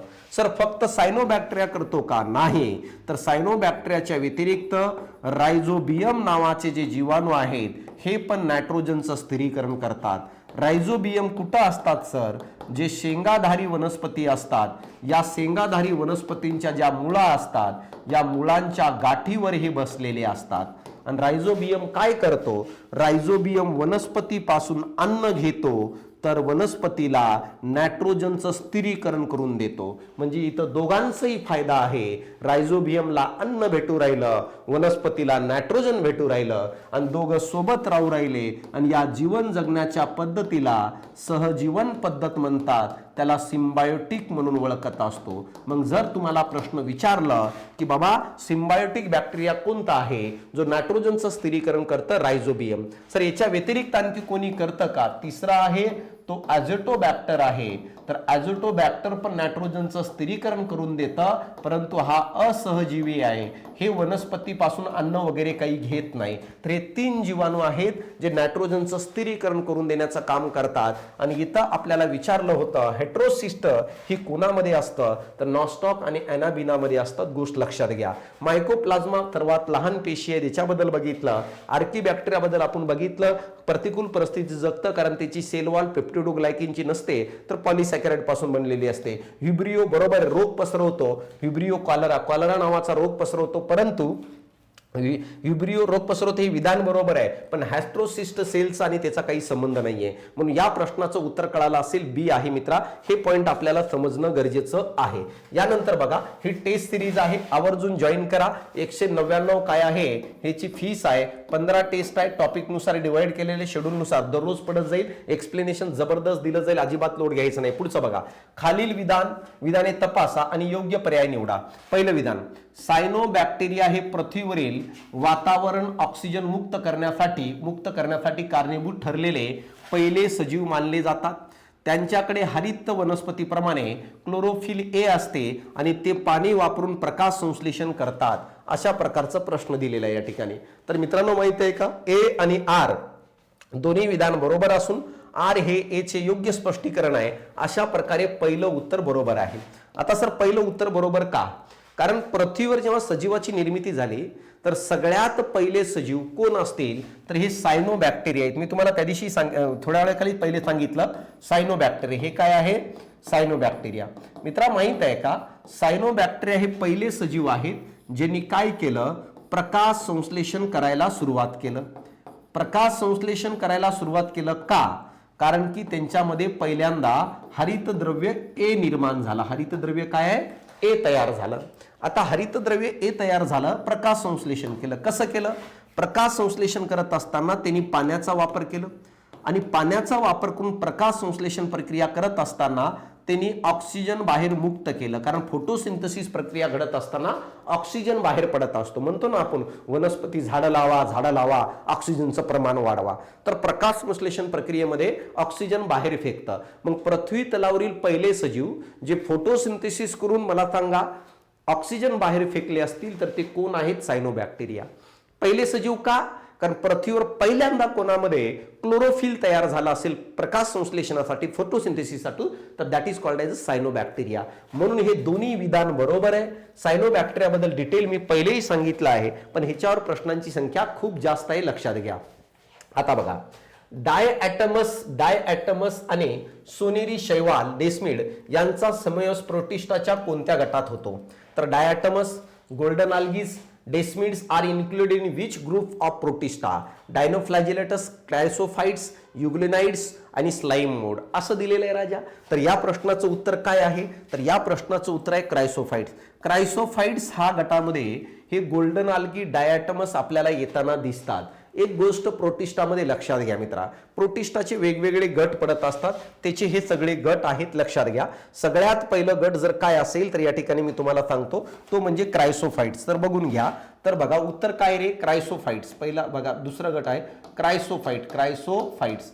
आता या क्रायसोफाइट्सला कधी कधी आपण डायॲटमस म्हणत असतो, याला आपण डायॲटमस म्हणून पण काय रे ओळखत असतो, ही गोष्ट लक्षात घ्या। याला फायकोप्लॅंक्टम पण म्हणतात, दुसरं नाव आणखी काय रे याला फायकोप्लॅंक्टम म्हणतात। तर मित्रांनो माहित आहे का, हे प्रोटिस्टाचं गट आहे। हा जो क्रायसोफाइट्स, डायॲटमस किंवा फायकोप्लॅंक्टम आहे, याला आपण वनस्पती प्रोटिस्टा म्हणतो रे। हे वनस्पती प्रोटिस्टा आहे, हे वनस्पती प्रोटिस्टा आहे, फोटोसिंथेटिक प्रोटिस्टा आहे। का? कारण हे स्वयंपोषी आहेत मित्रा, हे स्वयंपोषी आहेत। या कारणामुळं या प्रोटिस्टाला आपण प्लांट लाईक प्रोटिस्टा म्हणतो, प्लांट लाईक प्रोटिस्टा म्हणून ओळखत असतो। हे पॉइंट लक्षात घ्या। कोणाला? डायॲटमसला, त्यालाच क्रायसोफाइट्स म्हणतो किंवा फायकोप्लॅंक्टम म्हणतो, ह्याला प्लांट लाईक प्रोटिस्टा म्हणतो, स्वयंपोषी असतात। चौथं पॉइंट जर बघितलं, ह्यांच्यामध्ये डेस्मिड सजीव येतात, डेस्मिड, आणि या डेस्मिडला गोल्डन आल्गी म्हणून ओळखलं जातं। विचारलं जाईल गोल्डन आल्गी हे कोणाचा भाग आहे, तर यांचा भाग आहे, लक्षात ठेवा। यानंतर हे डायॲटमस किंवा क्रायसोफाइट जे आहेत ना, हे समुद्राचे मित्रांनो मुख्य प्रोड्युसर आहेत, मुख्य प्रोड्युसर म्हणजे याचा अर्थ समुद्रात मला सांगा सर्वात जास्त फोटोसिंथेसिस जर कोण करत असेल तर हे डायॲटमस करत असतात, ज्यांनाच आपण प्लॅंक्टम म्हणत असतो रे। तुम्ही ऐकलं असेल प्लॅंक्टम हे समुद्रातील छोटे छोटे सजीव असतात, पाण्यावर तरंगतात, आणि हेच सजीव म्हणजे डायॲटमस असतात।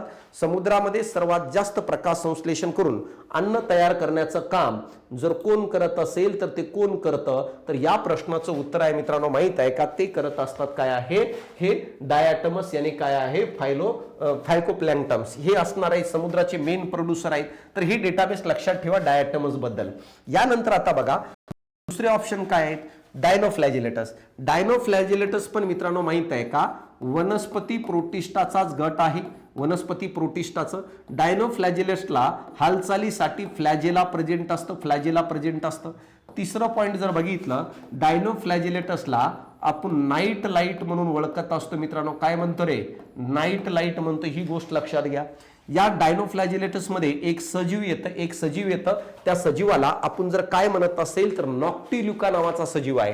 ह्याच्यामध्ये एक नॉक्टिलिका नावाचा सजीव असतो, आणि या नॉक्टिल्युका नावाच्या सजीवला सी घोस्ट म्हणून ओळखत असतो, जो डायनोफ्लॅजिलेटस मध्ये आहे। या व्यतिरिक्त या डायनोफ्लॅजिलेटस मध्ये आणखी एक सजीव येतं, आणि त्या आणखी एका सजीवाला आपण जर काय म्हणत असेल तर त्याला आपण गॉनिऑलिक्स म्हणत असतो मित्रांनो, गॉनिऑलिक्स म्हणून ओळखत असतो। आणि या गॉनिऑलिक्समुळं रेड टाइड निर्माण होतं। विचारलं जाईल रेड टाइड कोणामुळे निर्माण होतं, एकतर ऑप्शन मध्ये डायनोफ्लॅजिलेट असेल किंवा ऑप्शन मध्ये गॉनिऑलिक्स नावाचा सजीव आहे, ज्या कारणामुळे आपल्याला रेड टाइड निर्माण होताना दिसतात मित्रा।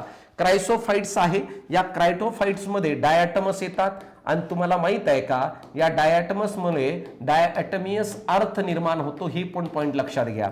यानंतर युग्लिनाइड काय रे, युग्लिनाइड काय करतो माहित आहे का, दिवसा जर असेल तर हा स्वयंपोषी गुणधर्म दाखवतो, दिवसा असेल तर, आणि रात्री जर असेल तर हा परपोषी गुणधर्म दाखवतो, हे गुणधर्म आहे युग्लिनाइडचं।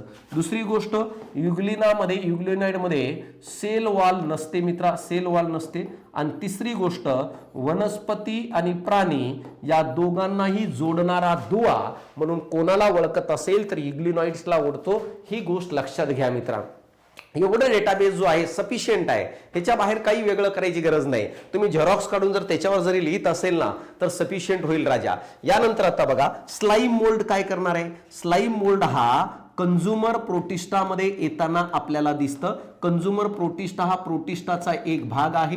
दुसरी गोष्ट या स्लाइम मोल्डला आपण फॉल्स फंगी म्हणत असतो रे, याला फॉल्स फंगी म्हणून ओळखलं जातं, आभासी कवक म्हणतात। आणि हा मृतोपजीवी जीवन जगतो, यानी कुजलेल्या पदार्थावर आपल्याला जीवन जगताना हा स्लाइम मोल्ड दिसतो। तर हे अशा प्रकारे या प्रश्नाचं उत्तर तुम्हाला दुसरं भेटलं, पण बाकीचे ऑप्शन पण लक्षात ठेवायचं, पेपरमध्ये ह्याच्या बाहेर एक सिंगल लाईन पण जाणार नाही, किती जरी आयोगाने उड्या मारलं। आणि जर प्रोटिस्टावर विचारलं तर हे बघा बघायचं आहे. 11वी 12वी एनसीईआरटी पूर्ण पिंजून काढलंय. ज्या एनसीईआरटीच्या आधारावर जगातील टॉप इंजिनियर आणि डॉक्टर घडतायत भारतातील, त्या एनसीईआरटीच्या बाहेर आणखी काय करायचंय रे, तर एवढं सफिशियंट असणार आहे. पुढचा प्रश्न काय बघा, प्रोटिस्टा सृष्टींच्या सीमा स्पष्ट का नाहीये? कारण ते सर्व प्रोकॅरियोटिक आहेत. कारण एक जीवशास्त्रज्ञ त्याला वनस्पती म्हणतो तर दुसऱ्यासाठी तो प्रोटिस्टा असू शकतो, कारण त्यांच्या केवळ लैंगिक प्रजननामुळे होतं, कारण ते केवळ समुद्रामध्ये आढळतात. या प्रश्नाचं उत्तर मित्रांनो बी आहे. का बी आहे? तर ह्याचं उत्तर मी तुम्हाला दिलं होतं. काय म्हटलो रे? ह्याचं उत्तर मी तुम्हाला दिलं होतं. काय दिलं होतं? तर मित्रांनो हॅकल यांनी या प्रोटिस्टाचा शोध लावलेला होता. हॅकल यांनी 3 किंगडम सांगितलं, 3 किंगडम सांगितलं होतं.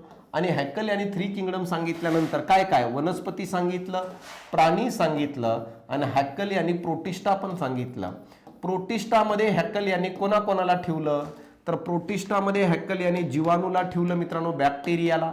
यानंतर प्रोटिस्टामध्ये युग्लिना सारखे एक पेशीय सजीवाला ठेवलं, आणि प्रोटिस्टामध्ये त्यांनी कवक यांनी फंगीला पण ठेवलं.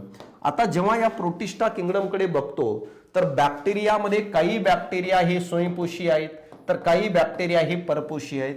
युग्लिना दिवसा जर बघितलं तर स्वयंपोषी गुणधर्म दाखवतं, रात्री जर बघितलं तर परपोषी गुणधर्म दाखवतं. यानंतर मला सांगा हे सगळे घटक प्रोटिस्टामध्ये येतात. यानंतर पुढे जर बघितलं आणखी पुढं कवक काय मृतोपजीवी गुणधर्म दाखवतो. म्हणजे याचा अर्थ तुम्हाला कळतंय का? प्रोटिस्टा या गटामध्ये वनस्पती पण येतात, प्रोटिस्टा या गटामध्ये मित्रांनो कवक पण येतं, आणि प्रोटिस्टा या गटामध्ये प्राणी पण येतात. मग सर कोणत्या वनस्पती, कोणते कवक, कोणते प्राणी येतात? पृथ्वी तलावरील ते सर्व एकपेशीय दृश्य केंद्रकी म्हणजे काय रे? युनिसेल्युलार मित्रांनो युकॅरोटिक हे सर्व एकपेशीय सजीव प्रोटिस्टात येतात. म्हणजे काय? पृथ्वी तलावरील ते सर्व एकपेशीय सजीव ज्याच्या सेल कंप्लीट आहेत, मग तो वनस्पती असो, तो प्राणी असो, तो कवक असो, हे सगळेचे सगळे प्रोटिस्टात येतात. म्हणजे याचा अर्थ एका बाजूला प्रोटिस्टात वनस्पती पण येऊ राहिलं, दुसऱ्या बाजूला मित्रांनो कवक पण येऊ राहिलं, तिसऱ्या बाजूला काय रे प्राणी पण येऊ राहिलं. मग काही शास्त्रज्ञ त्याला वनस्पतीचा गट म्हणतील, काही शास्त्रज्ञ त्याला प्राण्यांचा गट म्हणतील, काही शास्त्रज्ञ त्याला मित्रांनो माहित आहे का कवकांचा गट म्हणतील. का? कारण तिघही त्यांच्यामध्ये येत असतात. याच कारणामुळे आपण मित्रांनो प्रोटिस्टा या किंगडम फिक्स बाउंड्री नाहीये असं आपण त्याचा उल्लेख करत असतो. तर इथं बघा, कारण एक जीवशास्त्रज्ञ त्याला वनस्पती म्हणतो तर दुसरा हा काय रे, दुसऱ्यासाठी तो प्रोटिस्टा असतं. याच कारणामुळे आपण म्हणतो की प्रोटिस्टाला फिक्स बाउंड्री वगैरे काही नसतं. तर हे तुम्हाला कळून गेलं असेल. आता बघा खालीलपैकी कोणता क्रम प्रोटिस्टाच्या उपगटांच्या पोषण पद्धतीनुसार योग्य आहे? तर बघा पोषण पद्धतीनुसार क्रायसोफाइट्स मध्ये प्रकाशसंश्लेषीय क्रायसोफाइट्स हे प्रकाश संश्लेषी असतात. फोटोसिंथेटिक म्हणतो आपण याला. ह्याच्यामध्ये आणखी डायॲटमस पण येतं रे, डायॲटमस येतं. ह्याच्या व्यतिरिक्त युग्लिनाइड येतं, आणि या व्यतिरिक्त डायनोफ्लॅजिलेटस पण येतं. डायनोफ्लॅजिलेटस हे तिघचे तिघ आणि हा क्रायसोफाइट हे चौघचे चौघ प्रकाश संश्लेषी प्रोटिस्टा असतात, फोटोसिंथेटिक प्रोटिस्टा असतात, स्वतःचा लस स्वतः तयार करणारे प्रोटिस्टा असतात. स्लाइम मोल्ड हा मृतोपजीवी आहे. हा कंझ्युमर प्रोटिस्टा या गटामध्ये येतं, कंझ्युमर प्रोटिस्टा. आणि सगळेचे सगळे कोणाचं गुणधर्म दाखवत असेल? हे कवकाचं गुणधर्म दाखवतात. म्हणून हे जीवन जगत असताना मृतोपजीवी पद्धतीने जीवन जगतात. म्हणून बघा स्लाइम मोल्ड हा सॅफ्रोफायटिक आहे. सॅफ्रोफायटिक मृतोपजीवी म्हणजे काय? कुजलेल्या पदार्थावर जीवन व्यतीत करणारे. तर हे काय आहे? बरोबर आहे. प्रोटोझोआ प्रोटिस्टा हे प्राण्यांचं गुणधर्म दाखवतात, आणि हे सगळेचे सगळे परपोषी असतात रे, परपोषी असतात मित्रांनो. तर हे प्रोटोझोआ प्रोटिस्टा हे प्राण्यांसारखे गुणधर्म दाखवतात, परपोषी असतात, अन्न तयार करता येत नाही, ह्यांच्यामध्ये सेल वॉल नसते. ह्याचे 3 गट पडतात प्रोटोझोआ प्रोटिस्टाचे, 3 गट. पहिलं कोणतं असणार आहे? त्याला आपण फ्लॅजिलेटेड प्रोटिस्टा म्हणतो मित्रा. फ्लॅजिलेटेड प्रोटिस्टामध्ये कोण कोण येतात रे? तर मित्रांनो माहित आहे का, आफ्रिकन स्लीपिंग सिकनेस निर्माण करणारा जो काही बॅक्टेरिया घटक आहे तो या ठिकाणी आपल्याला येताना दिसतो मित्रांनो. तर हे स्लीपिंग सिकनेस निर्माण करणारा जो आहे या ठिकाणी येतो, काही येतात. यानंतर आता बघा दुसरा आहे, त्याला आपण काय म्हणत असेल तर त्याला आपण मित्रांनो माहित आहे का, आपण कोणतं म्हणतो, स्युडोपोडिया. म्हणजे हालचालीसाठी त्यांच्यामध्ये काय प्रेझेंट असेल तर हालचालीसाठी त्यांच्यामध्ये मित्रांनो माहित आहे का, अमिबाइड म्हणतो, अमिबा येणारा. दुसरा आहे त्याला अमिबॉइड म्हणून ओळखत असतो. आणि तिसरा आहे सिलिएटेड म्हणतो. हे तिन्ही कशाचे प्रकार आहेत, प्रोटोझोआ प्रोटिस्टाचे. फ्लॅजेलेटेड मध्ये आपल्याला काही सजीव येताना दिसतात, अमिबाइड मध्ये अमिबा येतं, यानंतर सिलिएटेड मध्ये पॅरामेशियम येतं. तर अशा प्रकारे हे वर्गीकरण आहे. इथं विचारलेलं आहे पोषण, क्रायसोफाइट ऑटोट्रॉप्स आहे, बरोबर आहे. स्लाइम मोल्ड सॅफ्रोफाइट आहे, बरोबर आहे. आणि प्रोटोझोआ प्रपोशी हे पण बरोबर आहे. तर उत्तर तिसरे यायला पाहिजे. 1 2 3 सर्व बरोबर आहे मित्रा, कारण पोषणाच्या पद्धती दिलेल्या आहेत. कवक आणि शैवाल यांच्यातील सहजीवनाला काय म्हणत असतात असं म्हटलंय, मायकोरायझा, लायकेन्स, मूळ गाठी आणि डिकम्पोजर. तर या प्रश्नाचं उत्तर आहे लायकेन. तर काय होतं माहित आहे, हा कवक आहे आणि हा शैवाल आहे. तर मित्रांनो माहित आहे का, हा फंगी आहे तर तो अल्गी आहे. तर हे 2 वेगळे सजीव आहेत मित्रांनो, परंतु दोघांचंही जर आयुष्य बघितलं तर काही गोष्टीसाठी दोघेही नाराज होते. कोणत्या गोष्टीसाठी, कवक जो आहे, कवक हे कोणत्या गोष्टीसाठी नाराज आहे, कारण याला अन्न तयार करता येत नाही, या गोष्टीसाठी नाराज आहे. म्हणून हा कवक मृतोपजीवी जीवन जगतो. म्हणजे याचा अर्थ बघा अशा प्रकारे सांगतो की या ठिकाणी लायकेन मध्ये दोघं आहेत, एक आहे कवक आणि दुसरा आहे काय, शैवाल. तर मी काय म्हटलो, दोघेही स्वतंत्र आहेत, दोघेही जीवन जगतात, पण दोघांच्या आयुष्यात काही दुःख आहे. कवकाच्या आयुष्यात काय दुःख आहे, हा मृतोपजीवी आहे, याला स्वतःच अन्न स्वतः तयार करता येत नाही. म्हणून हा कधी पण कुजलेल्या सडलेल्या पदार्थावरच काय आहे, डिपेंड असतो. जिथं कुजलंय, जिथं सडलंय अशाच ठिकाणी जाऊन हा आपलं जीवन व्यतीत करतो. चांगल्या ठिकाणी नाही जात, स्वच्छ ठिकाणी गेलं तर मरायचं ना हा, म्हणून सडलेलं कुजलेलं पदार्थावर पडून राहतं. पण याला पण वाटतं आपण चांगल्या ठिकाणी जावं, सगळीकडे फिरावं, पण जाता येतं का, नाही. शैवालचा काय प्रॉब्लेम आहे मित्रांनो माहित आहे का, याला जमिनीतून पाणी आणि क्षार काय आहे, घेता येत नाही. म्हणून शैवाल जो आहे हे कंटिन्युअसली पाण्यात राहतं, पाण्यातून बाहेर निघत नाही. परंतु शैवाललाही वाटतं पाण्यातून बाहेर जावं, फिरावं, बघावं लोक कसे आहेत, समाजामध्ये चांगले आहेत की वाईट आहे, हे शैवालला वाटतं. परंतु त्याला जाता येत नाही, कारण बाहेर आलं तर जमिनीतून पाणी घेता येत नाही, क्षार, तर मरायची वेळ आहे. मग अचानक या दोघांची एका दिवशी भेट होते. कोणाकोणाची, कवकाची आणि शैवालची, या दोघांची भेट होते. दोघांची भेट झाल्यानंतर दोघेही एकमेकाला गप्पा मारतात, दोघांची ओळख होते. ओळखीचं रूपांतर मैत्रीत होतं आणि मैत्रीत झाल्यानंतर एकमेकांचं बोलत असताना दोघे एकमेकांचं दुःख सांगतात. दुःख सांगितल्यानंतर कळतं की दोघांच्याही दुःखांचं निराकरण एकमेकांकडे आहे, यासाठी दोघे एकत्र राहायला पाहिजे. कसं, तर ह्यांच्यामध्ये डील होते. कवक काय म्हणतो शैवालला, मी तुला पाणी आणि क्षार आणून देण्याचं काम करतं, तू त्या बदल्यात मला अन्न तयार करून देण्याचं काम कर. का, कारण शैवाल स्वयंपोषी होतं. आणि अशा प्रकारे ही डील होते. या डील मध्ये कवक जो आहे शैवालला पाणी आणि क्षार देतो, त्या बदल्यात शैवाल त्याला अन्न देते. आणि अशा प्रकारे ज्या दिवशी ही डील होते त्या दिवशीपासून हे दोघेही हातात हात घालून काय फिरायला सुरुवात करतात जोडीने. आणि जेव्हा हे दोघं हातात हात घालून जोडीने फिरायला सुरुवात करतात तेव्हा लोक ह्याला काही नाव देतात.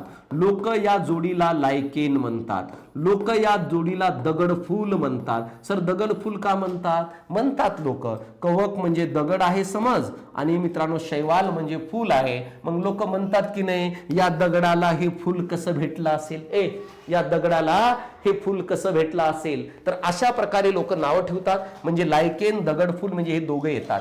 ज्या दिवशीपासून हे दोघे एकमेकांच्या सोबत येतात त्या दिवसापासून हे फिरायला मोकळे होतात.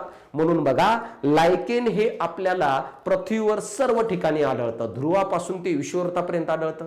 दोघं एकत्र आल्यामुळे जगण्याचा कालावधी यांचा वाढून जातो. हळूहळू संत गतीने हे वाढायला सुरुवात करतात. मित्रांनो, ही गोष्ट लक्षात घ्या. कळालं? शहरांमध्ये मात्र ही जोडी आढळत नाही. का? कारण लायकेन हे शहरांमध्ये का आढळत नाही? कारण तो एअर पोल्युशनला सेन्सिटिव्ह असतो. याच कारणामुळे या लायकेनला आपण एअर इंडिकेटर म्हणून पण ओळखत असतो. ही गोष्ट लक्षात घ्या. तर लायकेन डिटेल वाचायचे तुम्हाला, कारण त्याच्यावर प्रश्न विचारलं जातं. म्हणून या प्रश्नाचं उत्तर लायकेन आहे. मित्रांनो, क्लिअर आहे? मशरूम काय म्हणतो, ब्रॅकेट फंगाय आणि पब बॉल्स यांचा समावेश कोणत्या गटात होतो? फायकोमायसेट, ॲस्कोमायसेट, बॅसिडोमायसेट, ड्यूटेरोमायसेट. कवकाचे हे 3 गट पडत असतात. तर या तिन्ही गटापैकी काही उदाहरण दिलेत.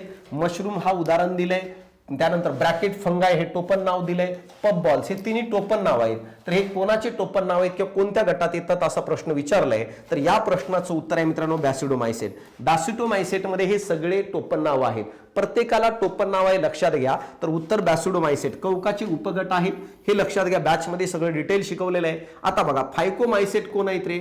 फायकोमायसेट म्हणजे मला सांगा, हे ते कवक आहेत यांना आपण लोअर फंगी म्हणून ओळखत असतो. फायकोमायसेटला आपण लोअर फंगी म्हणतो. बघा एक पॉइंट लक्षात घ्या. हा जो फायकोमायसेट आहे याला काय म्हणत असेल रे? तर याला आपण लोअर फंगी म्हणतो. लोअर फंगी म्हणून ओळखलं जातं. एक पॉइंट. दुसरा पॉइंट, याला शैवाले कवके म्हणतात रे. कवकाचा गट आहे हा, याला शैवाले कवक म्हणतो आपण. कोणाला? फायकोमायसेटला. सर याच्यामध्ये कोण कोण येतं? तर ह्याच्यामध्ये उदाहरण म्हणजे पहिलं येतं अल्बुगो नावाचा कवक. हा कोणामध्ये येत असेल? तर या फायकोमायसेटमध्ये. अल्बुगोला कोणत्या नावाने ओळखतात? तर याला मस्टर्ड म्हणून ओळखलं जातं. हे टोपण नाव लक्षात घ्या. पाठांतर काही करा तर मस्टर्ड म्हणतो. यानंतर याच फायकोमायसेटमध्ये रायझोपस नावाचा हा कवक पण येतो. रायझोपस जो आहे हा कवक येतो. रायझोपसला ब्रेड मोल्ड म्हणतो आपण. मित्रांनो माहित आहे का, भाकरी किंवा चपाती डब्यात झाकून ठेवलं 2-3 दिवस, त्याच्यावर जो काही कवक येतो, पांढऱ्या रंगाची बुरशी येते, ती म्हणजे रायझोपस असतो. हे पॉइंट लक्षात घ्या. यानंतर ह्याच्यामध्ये कोण येतं रे? ह्याच्यामध्ये आणखी मित्रांनो माहित आहे का, म्युकोरल्स नावाचा हा येतं. म्युकोरल्स ज्याला ब्लॅक मोल्ड म्हणतो. कोविडच्या काळामध्ये म्युकर मायकोसिस नावाचा रोग व्हायचा ना, तो याच ब्लॅक मोल्डमुळे व्हायचं, ज्याला आपण म्युकोरल्स म्हणतो. आता दुसरं ॲस्कोमायसेटला काय म्हणतो? तर ॲस्कोमायसेटला राजा सॅक फंगी म्हणत असतो. का? कारण की ह्याच्यामध्ये एक थैली तयार होते अशा प्रकारची थैली तयार होते, ज्याच्यामध्ये बीजाणू तयार होतात प्रजननासाठी. कोणामध्ये? ॲस्कोमायसेटमध्ये. म्हणून याला आपण कोणत्या नावाने ओळखत असतो? सॅक फंगी म्हणतो. ह्याच्यामध्ये कोण कोण येतात बघा. ह्याच्यामध्ये येतं ॲस्पॅरजिलस. ॲस्पॅरजिलस नावाचा कवक हा कोणत्या गटामध्ये येत असेल? तर ॲस्कोमायसेटमध्ये येतं. ही गोष्ट लक्षात घ्या. यानंतर बघा क्लिव्हिसेप्स नावाचा कवक येतो. क्लिव्हिसेप्स नावाचा कवक येतं, ज्याच्यामुळं आर्गट रोग होतो रे मित्रा. वनस्पतीवर, बाजरीवर आर्गट नावाचा काय आहे? रोग होतो. तो क्लिव्हिसेप्स या ॲस्कोमायसेटचा भाग आहे. यानंतर न्यूरोस्पोरा नावाचा एक कवक येतं. न्यूरोस्पोरा.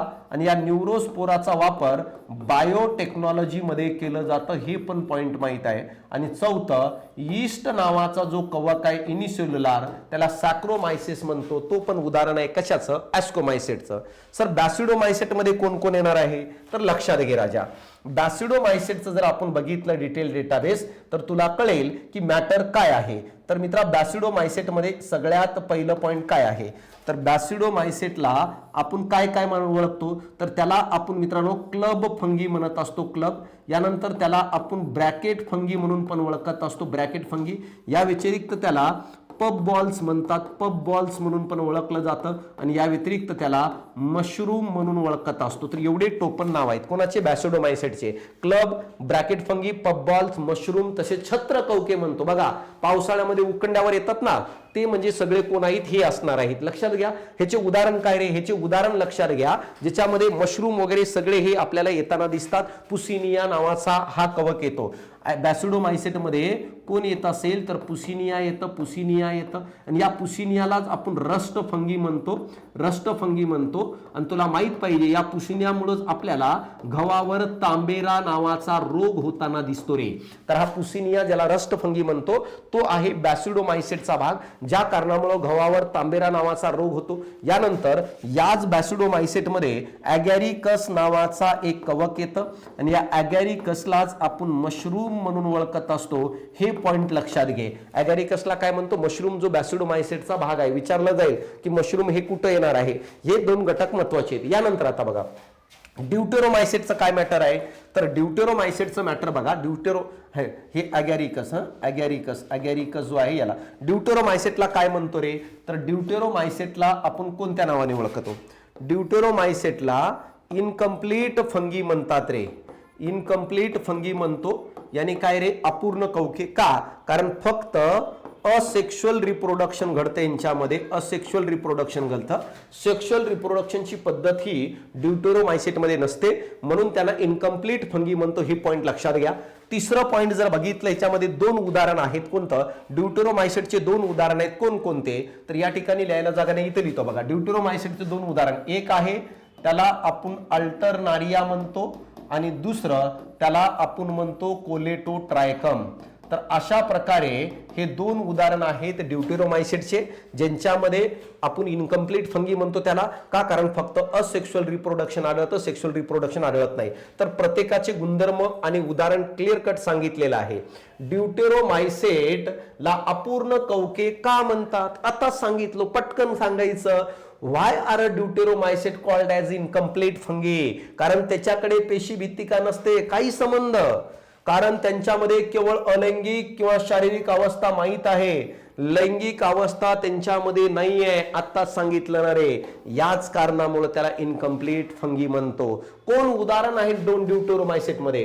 एक असणार आहे अल्टरनारिया आणि दुसरा असणार आहे कोलेटोट्रायकम. कोलेटोट्रायकम हे दोन उदाहरण आहेत, हे लक्षात घ्या. शेवटचा प्रश्न, चुकीची जोडी.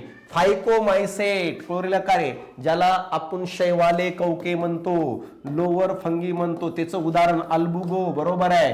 पॅरासिटिकॉन मस्टर्ड म्हणतो, बरोबर आहे.